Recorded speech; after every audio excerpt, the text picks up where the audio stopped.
Okay, so hopefully this will help explain where the stand is at the moment for the Onde and a possible keyboard or half size. So the Onde is connected to these two Jasper parts on the bottom. These are the English threads here. The way that we have it situated now, and you can use these ones to go into the ball, ram mount balls to go into the top here, and then from there, as you know, like we can connect the board like this. I've got the bigger board on it, but that just connects in here to those ball joint points. And I was kind of thinking, because it's kind of tricky to build this thing, and I might do this later, is that these Jasper parts, which are the tube blockers, you can actually, there's no alternate way of hooking it up, would be to drill a hole and then put a washer in to hold that thing. So let me show that.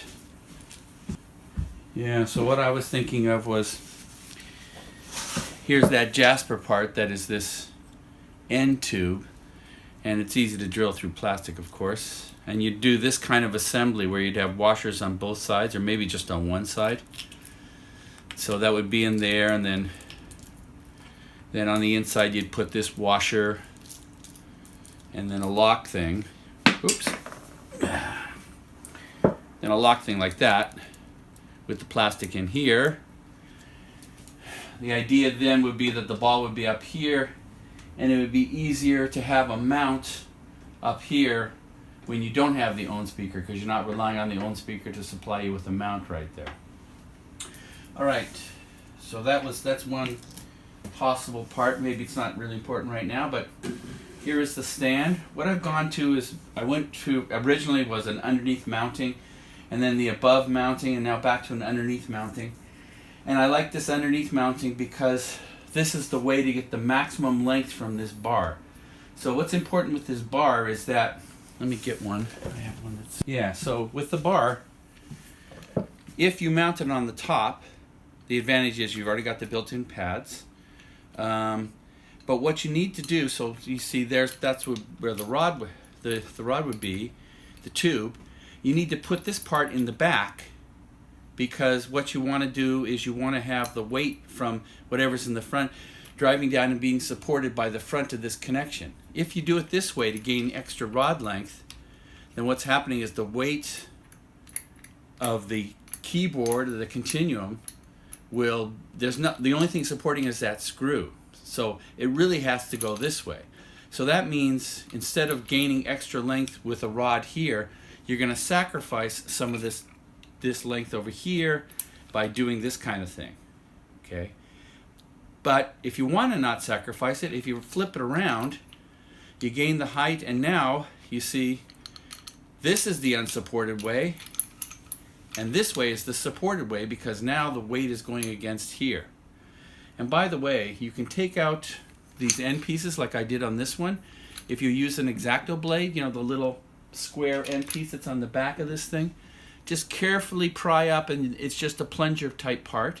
And similarly with this one, this is just a screw. If you loosen it up, this part comes out.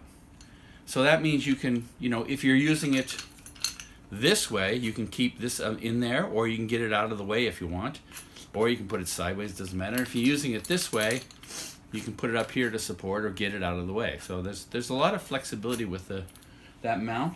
So I decided to go with this underneath mount on this arm. That gives me this maximum length that I have here. Then I've also put, which is maybe hard to see, and I'll try to do a close-up of some parts. Let's see, yeah.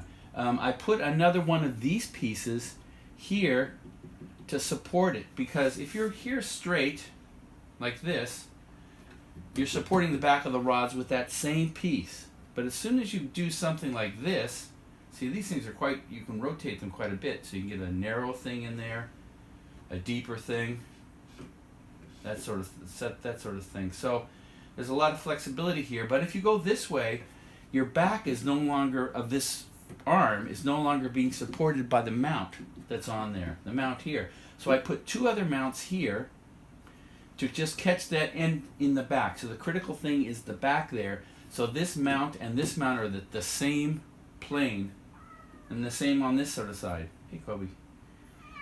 Yeah, come here. Come on. Say hi to Christoph. Okay, so that's those mounts. The arms. It's also really critical, I found, that this is pretty. These connections are pretty tight.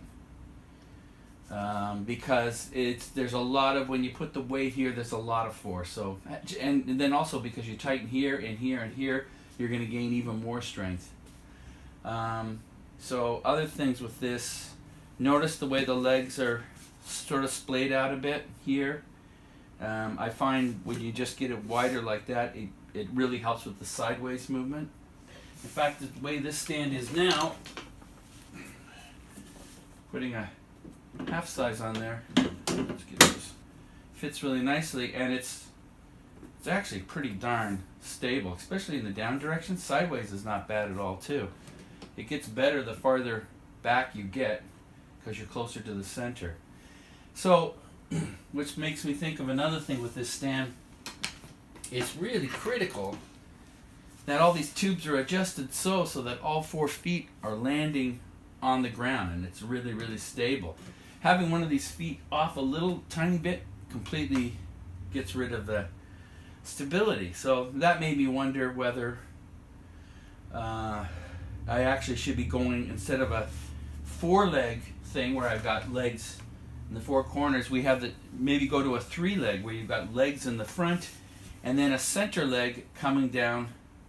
If I move this bar lower down to here, let's say, this center bar, then there would be a leg that would go back.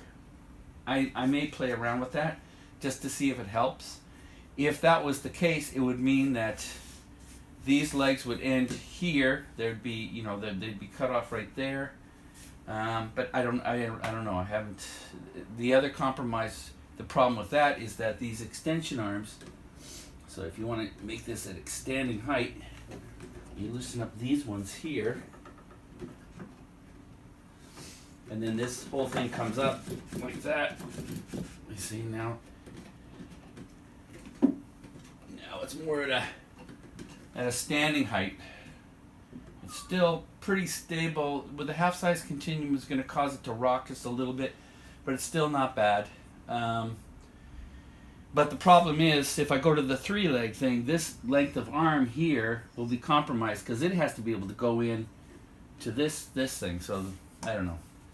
I may just forget about it. So, because I think this thing is actually better sitting.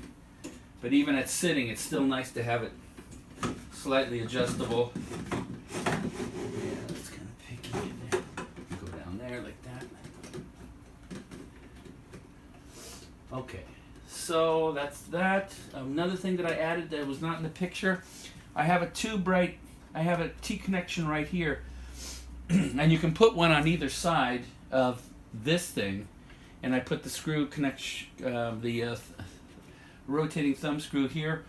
And having this here means you can take other assemblies, let's say like this, which I just crudely did, but it was like I had a length of tube, this one short, and then this ram mount thing, and now I could, just stick this on here and put that up straight, and now I have a way to put a platform off to the side so you could have like a computer or anything, another controller on that there. And simultaneously, you could also do the same thing on the other side, so you could have them on both sides. So you could put another T connector over there, so it just makes it that much more flexible.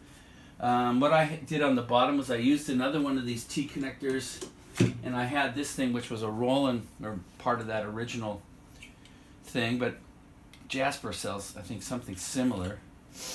So this just allows me to have a platform that's down here, and I can connect in a piece of wood or something and have that sort of thing, to maybe to put a little mixer or something down there.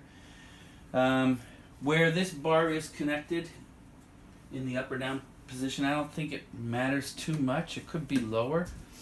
Then these thumbs back here, which hold this bar,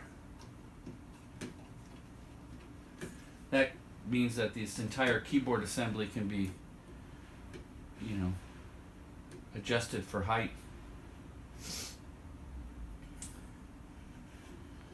This can go like this. If I'm doing just the, let's suppose I just had the continue mini on this thing. Let's see how this works. Yeah, so this, when you have it like this, you can sort of get it. I mean, it does stick out to the sides now, but now it's sort of out of the way. And imagine if you just had something on that top thing and nothing lower, you could still operate it that way. So anyway, hopefully that explains any questions you might have. So right now, my concern with the stand, two of them. One of them is that it's really finicky to build. Like, you have to sort of figure out all these angles and put things together. And then also it's really important that all 4 feet sort of line up, and so you have to kind of micro jig things around. But then when it comes time to tear down, this bar can come out, this bar can come out, so the 2 legs are completely separate. So you have this bar as an assembly and that bar as a separate thing. And then, of course, the ohm would come off, and you can take this thing out here, so unloosen down here and unloosen that, and then this entire leg can slide out, and this arm can fold up against there, so the whole thing can fold up pretty compactly. But anyway, and that's that.